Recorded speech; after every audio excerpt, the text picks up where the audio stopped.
belum terdaftar nih Pak RT. Cek dptonline.kpu.go.id, masukin NIK. Kalau belum terdaftar, datang ke panitia penyelenggara pemilu, baik di tingkat kelurahan, kecamatan maupun kabupaten atau kota. Bawa KTP dan KK. Buat WNI di luar negeri, lapor ke perseroan setempat.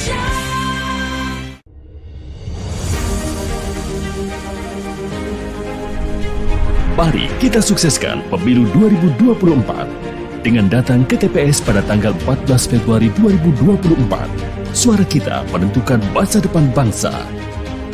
Demokrasi memberikan ruang kepada masyarakat untuk bebas berpendapat. Menumbuhkan sikap kritis adalah bagian dari pendidikan politik masyarakat. Demokrasi sejatinya adalah persaingan sekaligus berjalan beriringan sesama anak bangsa. Mari kita berpartisipasi, jangan golput, gunakan hak suara kita dalam pemilu 2024. Karena udah didaftar ya nyoblos lah. Nyoblos dong. Jangan golput. Jangan golput. Jangan golput ya. Gunakan hak pilih kamu, jangan golput ya. Jangan golput, gunakan hak pilih Anda.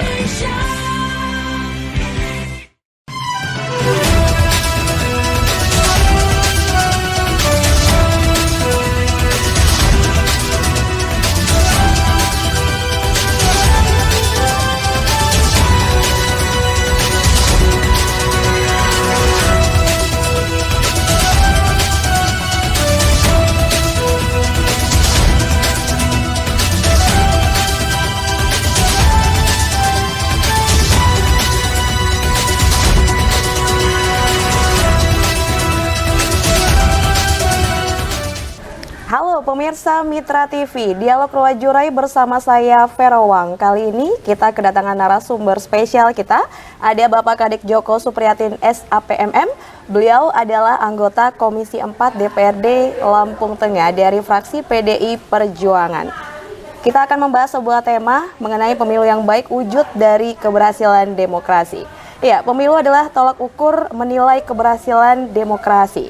Namun pada prosesnya tidak semudah membalikan telapak tangan.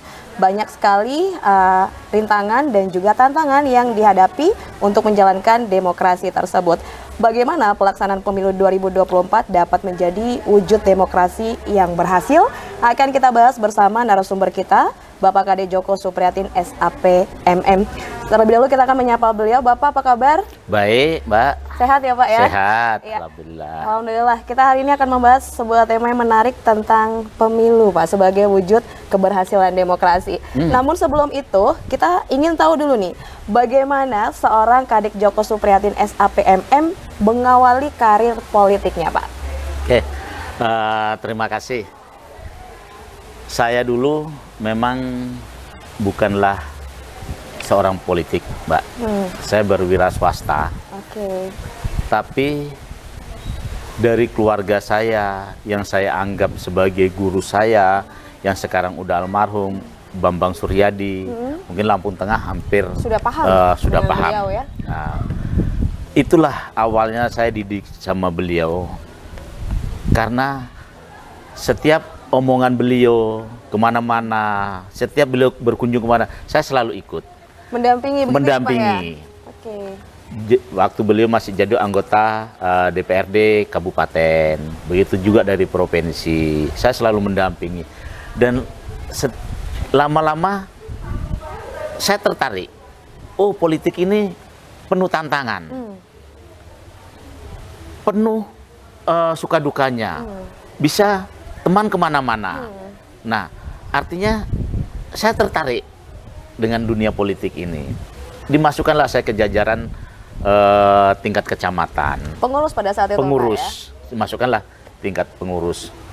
Nah, akhirnya saya tertarik dengan itu. Saya tekuni politik ini. Ternyata apa yang dikatakan orang, politik ini kotor. Tapi saya punya berprinsip gini, kalau politik ini kotor, saya ingin masuk loh ke dalamnya. Saya ingin mengubah politik ini sebagus mungkin loh. Yang dikatakan orang politik ini kejam, ternyata enggak juga.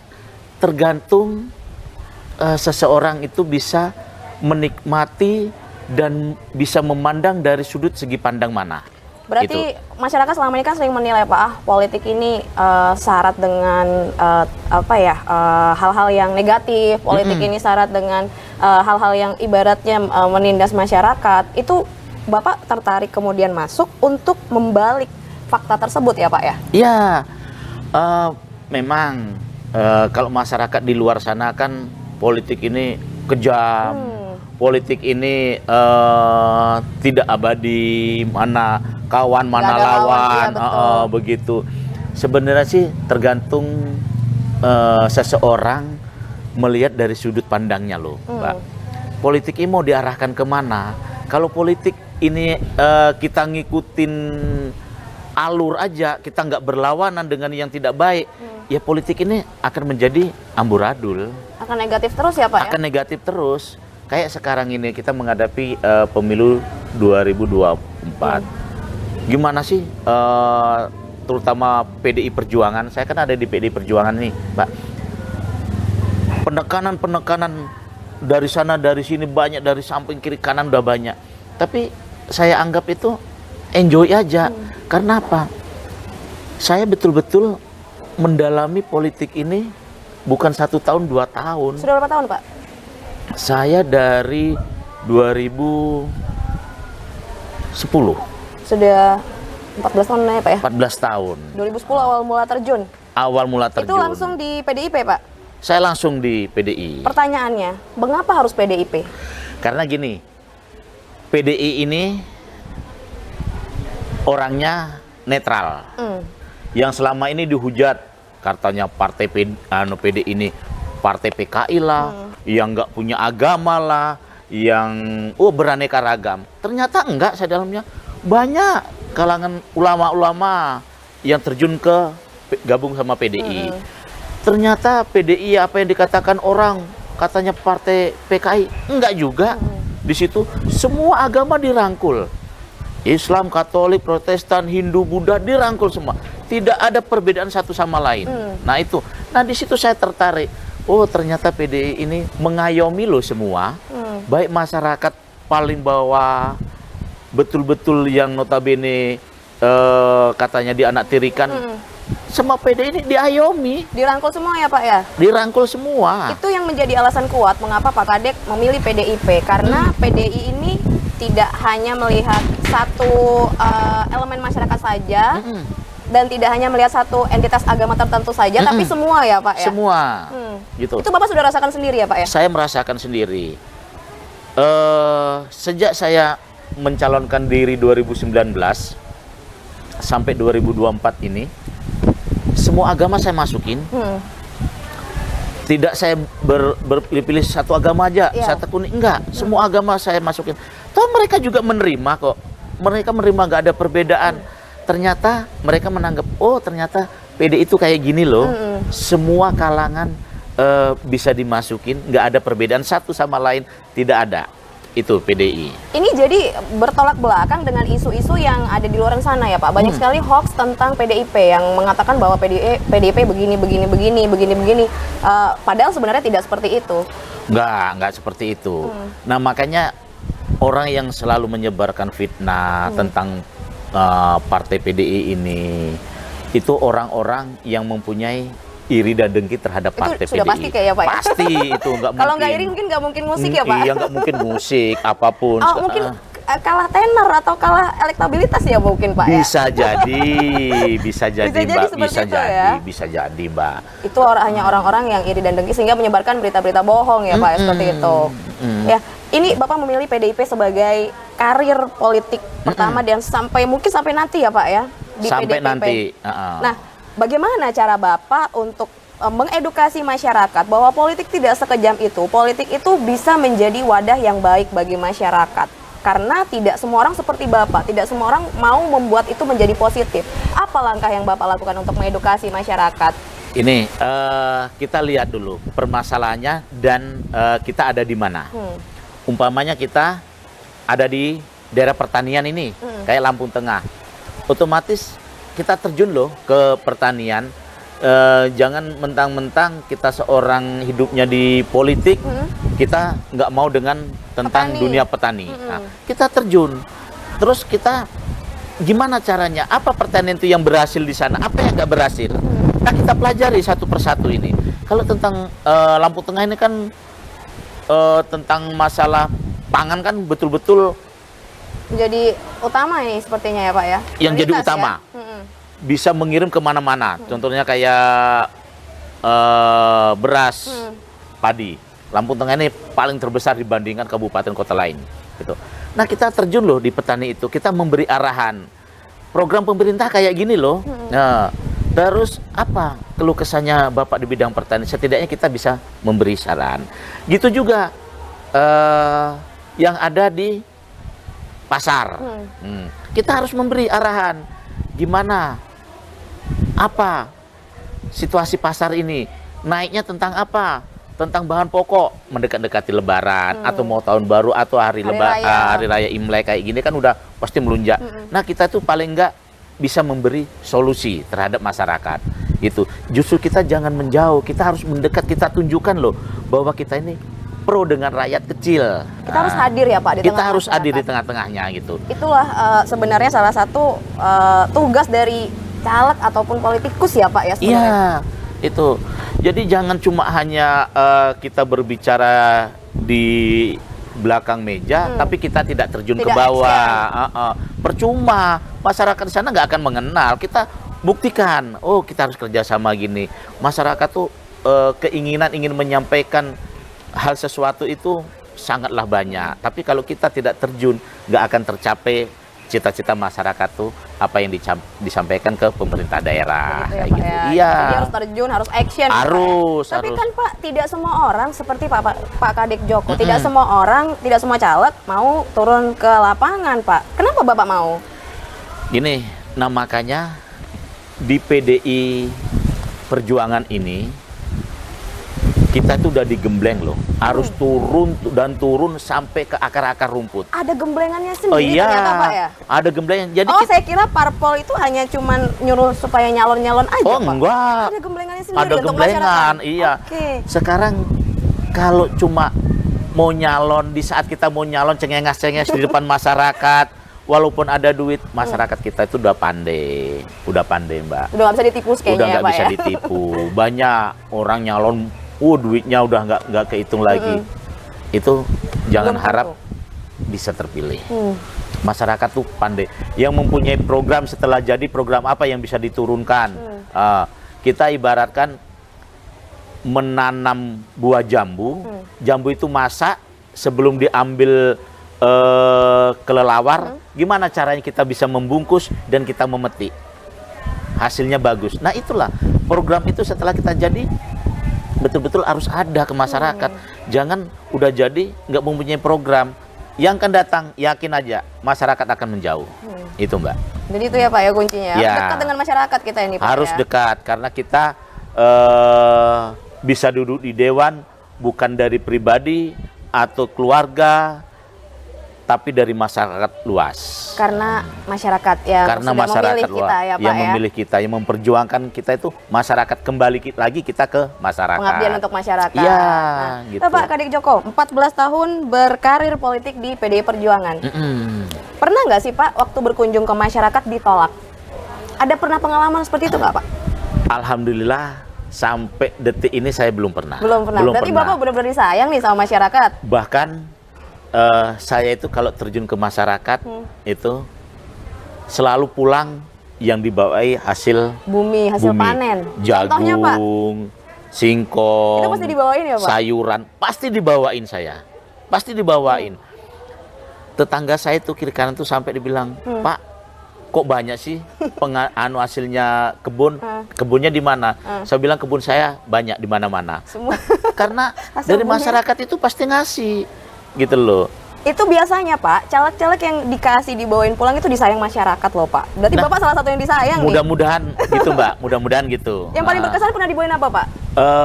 Saya paling berkesan itu Mbak dibawain singkong. Dibawain singkong. Karena saya setiap turun ke bawah, ya bukannya saya menolak makanan masyarakat. Kadangkala kalau kita di kampung itu kan jauh dari namanya roti. Iya betul. Saya selalu ngomong, ngapa harus kalian cari susah-susah sih harus beli kayak gitu. Kalau kita memang ada rapat, kalian ada singkong, cabut aja singkong, direbus aja. Udah enak ya Pak ya? Itu udah enak. Udah enak banget. Apa yang mereka makan kita harus makan loh, kita ngerasakan loh. Oh Jadi, ini loh masyarakat iya, betul. kita. Jadi kita Gitu tidak loh. membeda-bedakan mentang-mentang kita caleg, makanya harus beda nih sama Iya, masyarakat. jangan. Mau nasi kotak aja nih. Jangan. Bapak tetap merasakan apa yang mereka tanam juga ya Pak? Iya, itu kita harus saling merasakan satu sama lain. Jangan sampai ada merasakan perbedaan gitu. Toh mereka makan singkong, mau begini sehari-hari untuk sarapan kadang-kala. Mereka sehat-sehat kok juga kok. Apa salahnya kalau kita juga merasakan apa yang dia rasakan gitu loh. Apalagi gitu. singkong juga termasuk salah satu yang di pemerintah inginkan untuk diversifikasi pangan ya Pak Nah, ya. iya itu. Bapak doyan singkong, dia enak diapain Pak? Saya digoreng enak. Digoreng enak ya, Pak, ya? Paling enak itu digoreng itu. Digoreng paling Bener. enak. Gurih gitu ya Pak, Gurih. ditambah garam aja udah enak banget Iya, ya. Dan itu kita di sekitar kita banyak, apalagi lampu tengah. Benar. Tidak perlu jauh-jauh, murah meriah ya Pak ya. Benar itu. Wah ini menarik nih Pak, kita nanti akan kembali lagi berbicara mengenai tema kita kali ini Pak. Kita kembali ke sesi berikutnya. Pemirsa jangan kemana-mana, tetap bersama kami di talk show khusus untuk kali ini.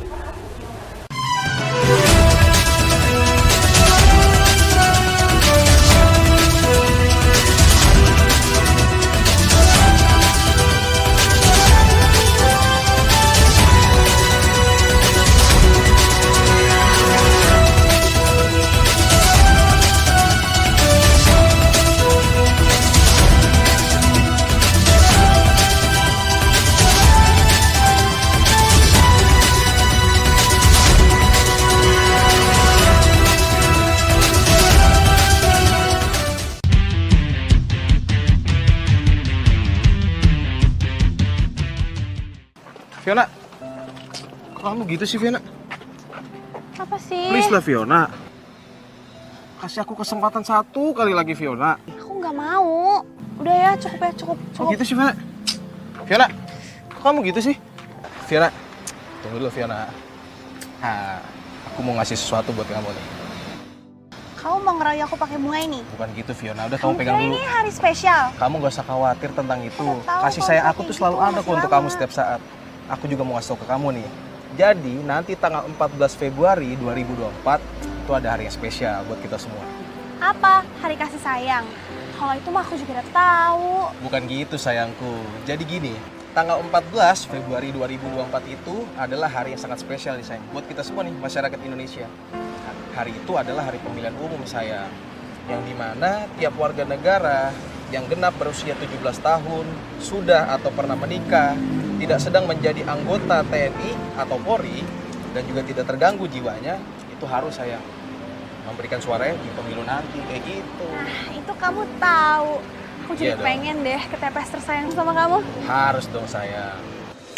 Jangan lupa ya, tanggal 14 Februari 2024 datang ke TPS.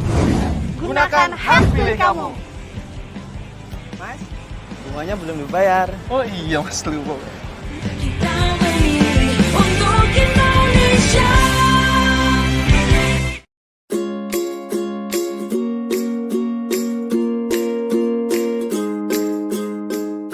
Salah satu indikator perilaku hidup bersih dan sehat atau PHBS adalah makan sayur dan buah. Agar tetap bugar, setiap anggota keluarga pun harus makan sayur dan buah setiap hari. Mengapa kita harus makan sayur dan buah? Sayur dan buah merupakan sumber nutrisi antioksidan.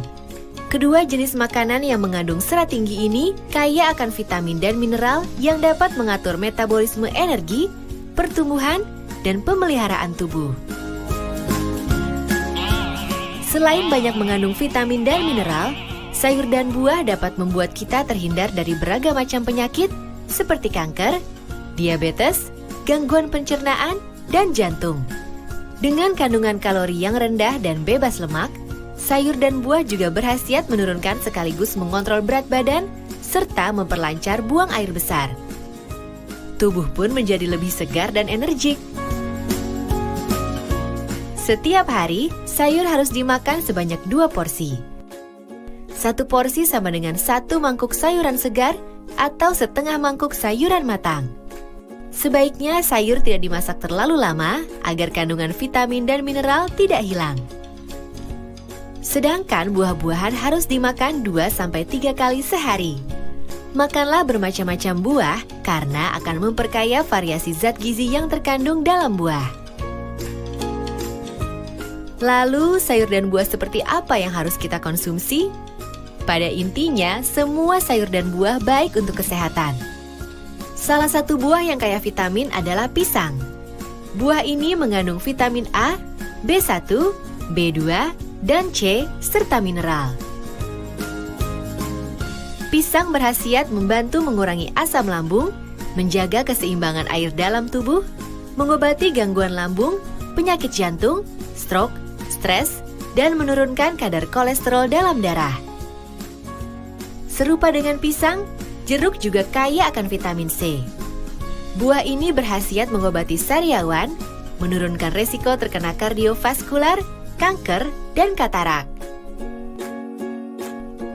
Buah pepaya juga mengandung banyak vitamin dan mineral, yakni vitamin A, C, E, dan K, serta mineral yang terdiri atas kalium, kalsium, dan magnesium.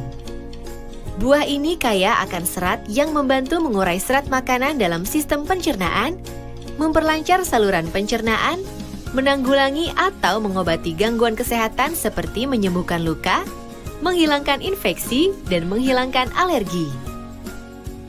Sementara itu, salah satu sayuran yang berguna bagi tubuh kita adalah bayam. Sayuran ini bisa meningkatkan daya ingat otak kita. Selain bayam, buncis juga berkhasiat bagi tubuh dan dapat membantu meningkatkan daya tahan sehingga tubuh tidak gampang sakit. Agar mata lebih sehat, kita perlu banyak mengonsumsi wortel. Tentu masih banyak sayur dan buah-buahan lain yang mengandung banyak zat yang dibutuhkan oleh tubuh. Dengan banyaknya kandungan vitamin dan mineral dalam sayur dan buah, segala usia diwajibkan untuk mengonsumsinya. Bagi mereka yang masih anak-anak, sayur dan buah sangat penting untuk perkembangan tubuh dan otak mereka.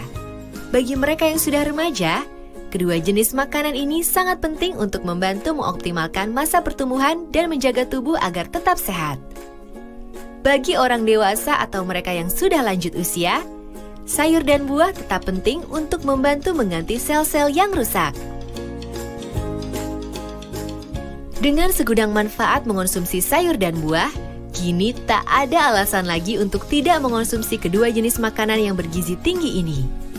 Jika ingin tetap sehat, konsumsilah sayur dan buah.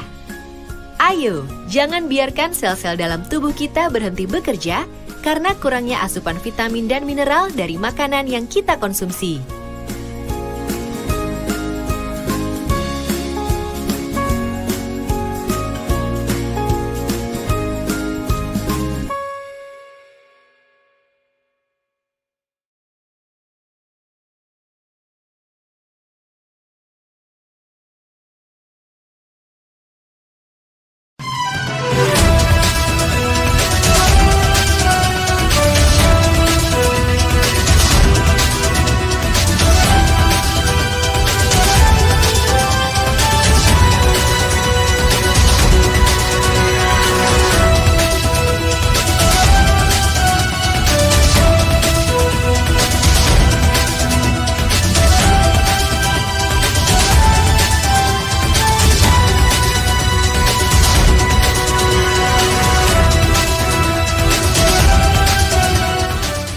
Pemirsa, kembali lagi di dialog kita kali ini bersama narasumber kita Bapak Kadek Djoko Supriyatin SAPMM. Beliau adalah anggota DPRD Kabupaten Lampung Tengah dari Komisi 4 fraksi PDI Perjuangan.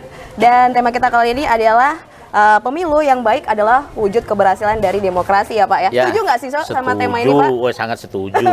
Dan mengapa sih Pak pemilu itu penting dalam konteks kehidupan berbangsa dan bernegara menurut Pak Kadek sendiri? Gini, karena pemilu ini sesuai dengan yang diatur dalam undang-undang, kita mengadakan 5 tahun sekali, dan pemimpin di negara kita ini dibatasi harus 2 kali, bila dipilih oleh rakyat, bila tidak kan cuma sekali. Nah artinya kepemimpinan kita itu bisa membawa Indonesia ini yang lebih bagus dan bisa bersaing sama negara-negara di luar negeri sana. Jangan harus bersaing di ASEAN, tapi di Asia setidaknya itu. Mengapa pertanyaan tadi pemilu ini harus berdemokrasi kan? Artinya gini, setiap satu suara bisa menentukan 5 tahun kepemimpinan ke depan. Siapa sih masyarakat yang dianggap bagus untuk memimpin negara yang kita cintai ini? Nah, disinilah peran pentingnya partai politik, pentingnya pengurus-pengurus parpol itu turun ke tingkat bawah. Artinya setiap parpol mempunyai kandidat calon presiden dan visi misinya, programnya yang betul-betul bisa menyentuh ke masyarakat. Nah kebetulan di PDI Perjuangan ini kan ada beberapa partai koalisi. Kayak program Pak Ganjar Mahfud itu kan sangat bagus kan. Masyarakat tidak ada lagi yang mempunyai anak tidak sampai sekolah dan harus sampai tingkat perguruan tinggi. Jadi ini sangat momen bagus bagi masyarakat. Jadi kalau masyarakat itu tidak memikirkan lagi anaknya harus sekolah ke perguruan tinggi, tidak ada biaya, harus. Nah, pendidikan bagi saya sangat penting. Kenapa? Bisa merubah SDM seseorang. Itu pendidikan ya Pak? Iya. Mengubah sumber daya manusianya. Sumber daya manusianya. Tapi kalau kita nggak mengenal pendidikan, jangan harap anak-anak itu bisa tercapai cita-cita apa yang diinginkan dan bisa membawa satu kabupaten yang lebih bagus. Tapi kalau anak-anaknya berpendidikan sampai tingkat mahasiswa, lulus, punya prestasi, otomatis kabupaten itu bangga loh. Oh, ini anak daerah loh, bisa kuliah dan bisa membawa nama daerah ke tingkat nasional. Nah, seperti itu ya Pak ya. Iya. Nah, itu tadi adalah salah satu program dari capres-cawapres kita, yaitu Pak Ganjar dan Pak Mahfud. Ya. Menurut Bapak sendiri nih, Bapak kan sebagai salah satu kader partai juga ya Pak ya. Apakah Bapak juga mensosialisasikan program-program dari capres-cawapres kita pada saat terjun ke masyarakat Pak? Iya. Karena perintahnya Ketua Umum saya, Ibu Megawati Soekarno Putri, yang diutamakan harus kepentingan umum daripada kepentingan pribadi. Nah, kepentingan umum di sini salah satunya harus mengapanyakan loh calon presiden. Kayak saya ini nyalek, saya lebih utamakan ke masyarakat ini presiden daripada diri saya sendiri. Nah, ini kan perhatian publik sedang tersorot ke capres dan cawapres Pak. Terbeban nggak sih Pak sebagai caleg? Hal ini menjadi beban atau tidak menurut Bapak? Nggak, kalau saya nggak jadi beban. Tugas seorang caleg harus mengutamakan kepentingan umum daripada kepentingan pribadi. Mutlak itu Pak? Mutlak. Kalau misalnya ada caleg yang mungkin dia lebih suka mempromosikan dirinya sendiri daripada yang kepentingan umum, bagaimana Pak menurut Bapak? Nah, kalau itu kan hanya kepentingan diri sendiri, tidak memperjuangkan kepentingan umum yang kayak sedemikian itu. Tapi udah jelas loh perintah dari Ketua Umum PDI Perjuangan, kalian harus memperjuangkan kepentingan umum daripada kepentingan pribadi. Contohnya, kita harus memperjuangkan calon presiden kita. Gimana ke depan Indonesia ini sesuai dengan yang dicita-citakan masyarakat luas lebih bagus dan lebih sejahtera. Jadi seperti itu ya Pak. Bu Mega sudah instruksi langsung ya? Langsung instruksi. Kalau kita harus dahulukan dulu kepentingan umum. Kepentingan umum. Nah, kalau menurut Pak Kadek sendiri, berarti peran parpol ini sangat penting ya Pak dalam pemilu. Bagaimana peran PDIP dalam pemilu kali ini Pak menurut Bapak? Oh, kalau masalah parpol di pemilu sangatlah penting, Mbak. Kenapa saya katakan sangat penting? Setiap parpol khususnya di PDI Perjuangan, gimana kita bisa membawa diri kita, terutama PDI Perjuangan, terjun ke masyarakat. Kita mengenalkan calon presiden kita, ini loh calon presiden kita. Visi misinya udah jelas. Bukan visi misinya seperti tetangga sebelah, hanya untuk beli susu dan makan.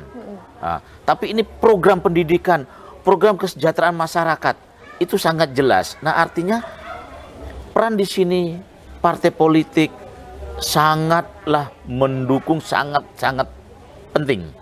Jadi sangat penting sekali ya Pak, Sangat peran penting parpol sekali. tersebut terhadap penyelenggaraan pemilu itu sendiri Iya. ya. Apalagi ini menentukan nasib bangsa 5 tahun ke depan 5 ya tahun Pak ke ya. depan, benar. Nah Pak Kadek ini kan tadi sudah seperti kita bilang di sesi awal bahwa Bapak ini disayangi oleh masyarakat ya Pak ya. Bahwa masyarakat itu sangat senang kalau Bapak datang, sangat senang apabila Bapak kunjungan. Berarti Bapak cukup populer nih di tengah masyarakat. Efek popularitas terhadap parpol seperti apa Pak? Ini saya setiap turun ke bawah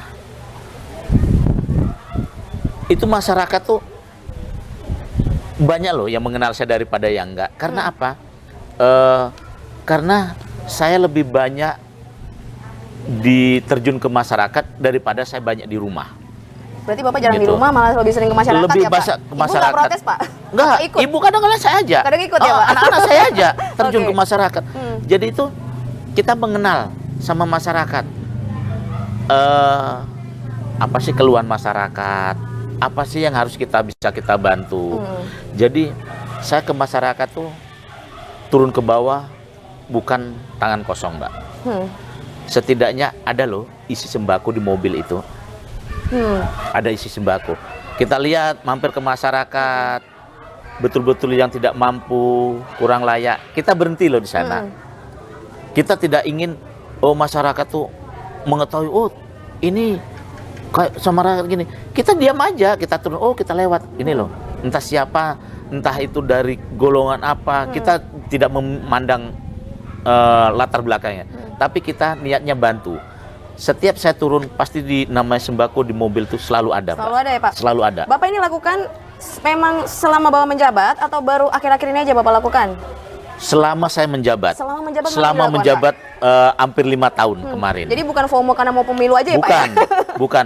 Makanya tadi saya katakan awal itu banyak loh calon-calon legislatif gini saat mau nyalon cengengas-cengengas di Iya, depan betul, Pak. masyarakat. Saya minta bantuan di pengajian datang. Seharusnya di pengajian itu tidak layak untuk acara ya, Pak, ya? politik Karena itu acara keagamaan. acara keagamaan banyak yang datang gini harus mengkampanyekan gini itu. Saya yang kayak gitu-gitu nggak perlu, saya bilang. Saya justru turun ke masyarakat melalui pengurus partai saya. Di situ dari tingkat kecamatan ada namanya PAC. Di kampung ada namanya ranting, di dusun ada namanya anak ranting. Nah itu yang saya sapa. Jadi mereka tuh ngasih informasi, Pak, di sana ada rumah yang kurang layak, apa Bapak bisa bantu. Nah ayo kita lihat bareng-bareng. Tinjau dulu ya Pak tinjau. Dari kepala kampung saya panggil, Pak ini warganya kayak gini. Berapa kas Bapak yang bisa bantu? Nanti saya bantu loh. Bapak membantu juga gitu. Jadi seperti kayak itu gitu ya, Pak, itu. ya? Jadi sesuai kalau kita mengharapkan bantuan yang nanti kasihan, apalagi musim hujan. Iya, betul. Sekarang Angin ini kencang, angin banjir kencang, ya, Pak, ya? banjir. Setidaknya kita walaupun tidak menuntaskan 100%, setidaknya kita mengurangi beban saudara-saudara kita yang ada di luar. Setidaknya meringankan Pak ya, daripada kita tidak berbuat apapun. Tidak berbuat apapun. Padahal kita adalah wakil rakyat yang Wakil seharusnya rakyat. memberikan yang terbaik, mengabdi untuk masyarakat ya Pak ya. Benar, Ya, benar. Pak Kadek, ini menarik. Pemilu 2024 akan banyak pemilih-pemilih baru gen milenial dan Gen Z, Pak. Menurut Bapak seperti apa peran mereka di pemilu kali ini? Gini, pertanyaan ini sangat bagus. Karena di 2024 ini sangat banyaklah pemilih pemula. Saya mengharapkan kepada adik-adik kita yang di luar sana itu, jangan saat pemungutan suara sibuk main HP, sibuk malamnya begadang, siangnya tidak datang. Karena apa? Suara mereka ini untuk menentukan ke depan 5 tahun loh. Nah, jadi kalau mereka sadar diri, mereka datang, itu merupakan kebanggaan bagi yang udah lanjut usia. Jadi generasi muda, mereka itu saya anggap sebagai generasi muda, penerus bangsa, penerus cita-cita yang mulia. Siapa tahu mereka datangnya ke TPS itu dengan sadar diri. Mereka itu dengan ada percaya gini, ke depan saya ingin loh masuk ke ranah politik. Nah, saya ingin loh mencalonkan diri ke caleg yang berikutnya, saya harus berbuat apa, saya harus gimana. Itu mudah-mudahan kayak gitu. Mudah-mudahan seperti itu ya. Jadi Ya. bisa membuat gen milenial dan gen Z ini sadar pentingnya pemilu Sadarnya ya Pak. tentang Jadi mereka harus pemilu. menggunakan hak suara mereka. Harus ya Pak ya. nggak boleh nggak. Nggak boleh nggak. Namanya tinggal di Indonesia harus diikuti harus dong. ikut pemilu tersebut ya. Iya. Oke Pak Kadek, terima kasih. Kita di sesi kedua, nanti kita kembali lagi di sesi ketiga Pak Kadek. Oke. Dan pemirsa jangan kemana-mana, tetap bersama kami.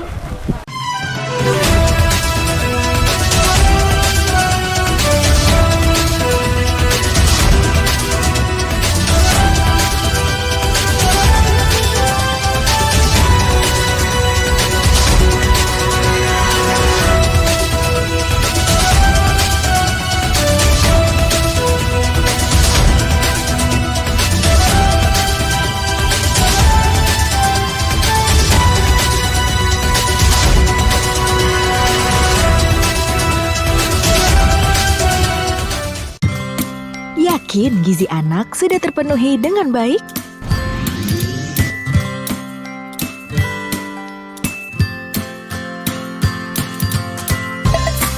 Apakah ibu memperhatikan menu makanan pada saat hamil?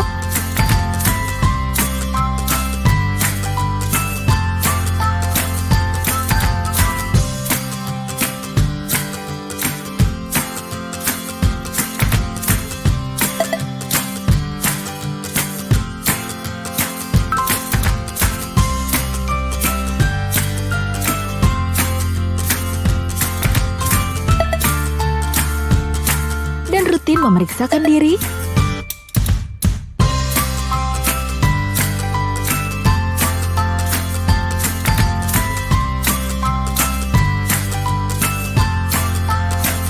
Lalu, apakah ibu melakukan IMD ketika bayi baru lahir?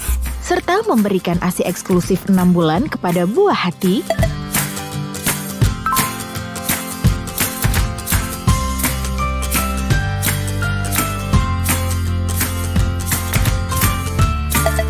Juga menjaga kebersihan dan sanitasi.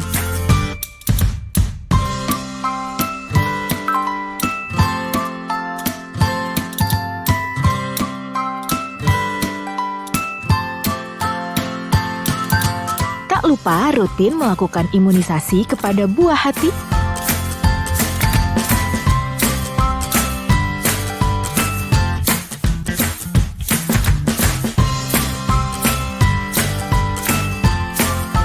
Karena jika tidak, maka bisa saja buah hati ibu mengalami stunting.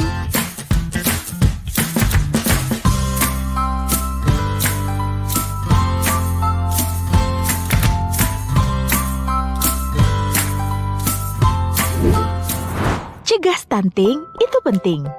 Stunting adalah kondisi gagal tumbuh pada anak akibat kekurangan gizi kronis, terutama dalam 1000 hari pertama kehidupan.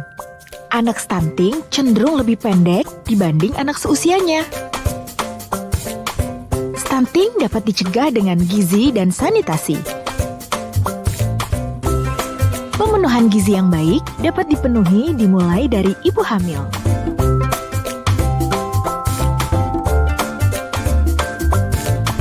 Lakukan inisiasi menyusu dini. ASI makanan terbaik bayi, mengandung zat gizi yang lengkap yang dibutuhkan bayi, lebih hemat, lebih sehat, anak cerdas. Mulai usia 6 bulan, bayi diberi makanan pendamping ASI. Lanjutkan pemberian ASI sampai usia 2 tahun atau lebih. Kemudian, jangan lupa secara teratur membawa balita ke posyandu dan lengkapi imunisasinya. Faktor lain yang dapat mencegah terjadinya stunting adalah sanitasi yang sehat. Gunakan air bersih karena dapat mencegah dari penyakit diare, tifus, disentri, dan lain-lainnya. Cuci tangan pakai sabun dengan air mengalir. Gunakan selalu jamban sehat, menghindari lalat bersentuhan dengan kotoran kita, dan tidak mencemari sumber air. Cegah stunting itu penting. Cukupi gizi, lengkapi imunisasi, dan perbaiki sanitasi. Yuk ibu, jangan biarkan masa depan si kecil hilang akibat stunting.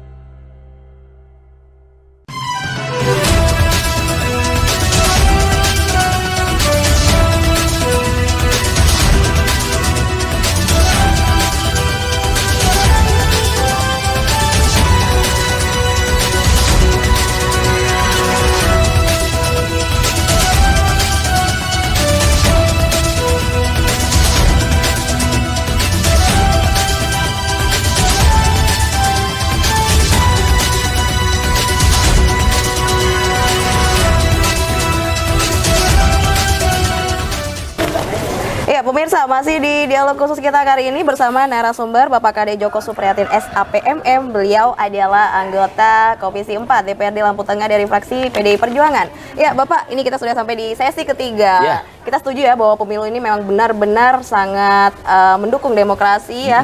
Pemilu yang sukses nanti akan menjadikan demokrasi yang matang untuk Indonesia. Setuju ya Pak ya? Sangat setuju. Dan yang pasti buat masyarakat juga jangan lupa memilih untuk di pemilu 2024 gunakan hak suaranya. Nah, Pak, Vero mau tanya nih. Vero sempat dengar nih beberapa kali bahwa Bapak ini punya kegiatan rutin di sore hari senam, Pak. Ya. Boleh sedikit dijelaskan nggak nih, Pak? Di sini tiap hari Sabtu itu ada beberapa kampung dan ada 2 kecamatan selalu mengadakan senam rutin di sini. Jadi kemarin dengan adanya kita kena bencana COVID, ibu-ibu ini sempat berhenti.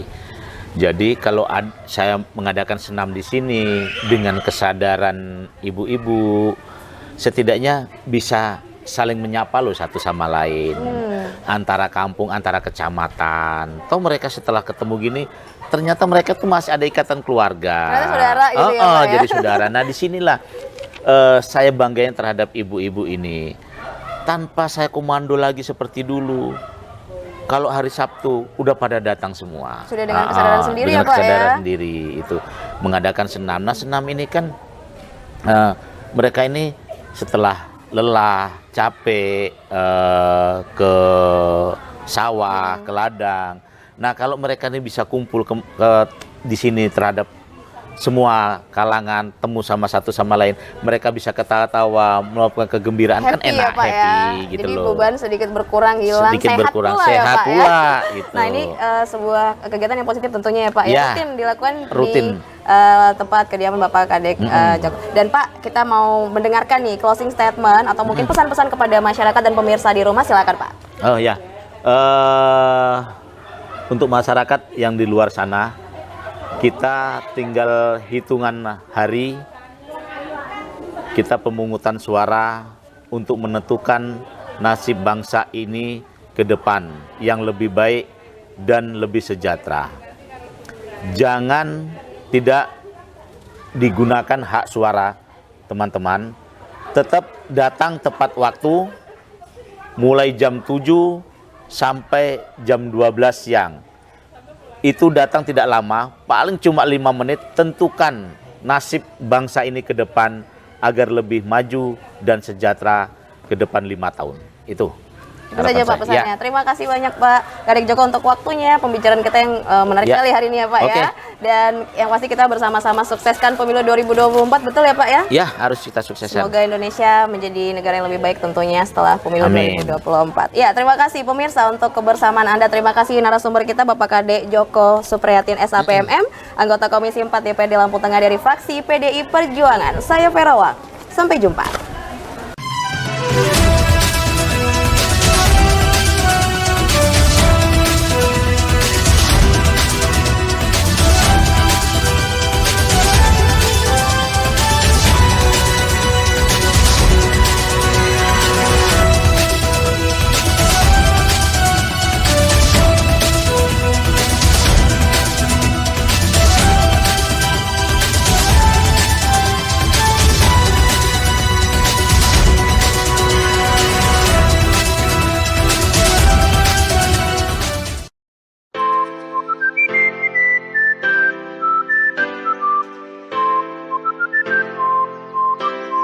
Membaca adalah jendela dunia. Dengan membaca buku akan mampu meningkatkan kosakata, keterampilan komunikasi, dan menaikkan keterampilan bahasa kita, mengembangkan kefasihan, dan memungkinkan kita untuk mengekspresikan pikiran dan ide-ide kita lebih baik. Semakin kita banyak membaca, semakin kita memahami dunia di sekitar kita. Dan semakin banyak kehidupan luar yang akan kita ketahui. Membaca buku juga akan mampu melatih otak. Stimulasi mental membuat darah mengalir ke otak kita, mencegah berbagai macam penyakit seperti demensia dan Alzheimer. Saat kita membaca, fungsi kognitif dan memori kita meningkat. Semakin sehat otak Anda, maka semakin Anda mampu untuk fokus dan mengembangkan keterampilan analisis Anda. Membaca buku juga memiliki kekuatan untuk menginspirasi dan memotivasi kita dengan cerita-cerita tentang orang-orang hebat. Buku yang tepat dapat membawa kita kepada petualangan dan menginspirasi kita untuk memvisualisasikan daratan baru, dimensi, dan alam semesta alternatif. Ayo mulai dari sekarang tingkatkan minat baca kita. Mari tumbuhkan budaya literasi melalui gerakan Ayo Membaca. Luangkan waktu membaca 3 Lalu jaga kebersihan. Sekarang ayah sudah sembuh, jadi kita bisa tos lagi. Tos! Temukan, obati, sampai sembuh.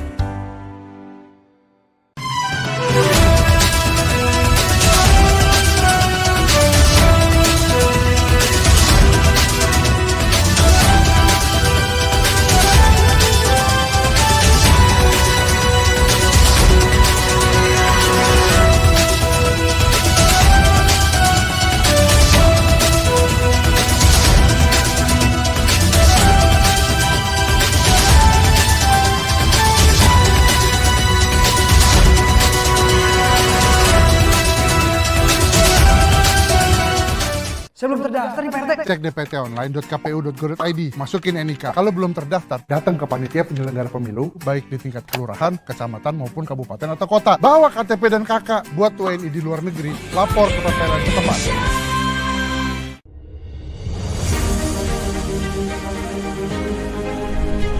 Mari kita sukseskan pemilu 2024 dengan datang ke TPS pada tanggal 14 Februari 2024. Suara kita menentukan masa depan bangsa. Demokrasi memberikan ruang kepada masyarakat untuk bebas berpendapat. Menumbuhkan sikap kritis adalah bagian dari pendidikan politik masyarakat. Demokrasi sejatinya adalah persaingan sekaligus berjalan beriringan sesama anak bangsa. Mari kita berpartisipasi, jangan golput, gunakan hak suara kita dalam pemilu 2024. Karena udah didaftar ya nyoblos lah. Nyoblos dong. Jangan golput.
ibu-ibu biasanya bersantai sambil bersenda gurau bersama anggota-anggota lainnya. Dan kita akan mewawancarai salah satu di antara peserta senam kali ini.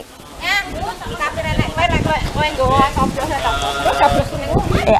Halo Ibu, dengan Ibu Endah ya? Iya. Ibu Endah ini pemirsa adalah istri dari Pak Kadek Joko. Kita akan mewawancari beliau sebentar. Bu, ini senam berapa nih anggotanya Bu? Biasanya? Ya, biasanya kalau datang semua hampir 100. Hampir 100 ya?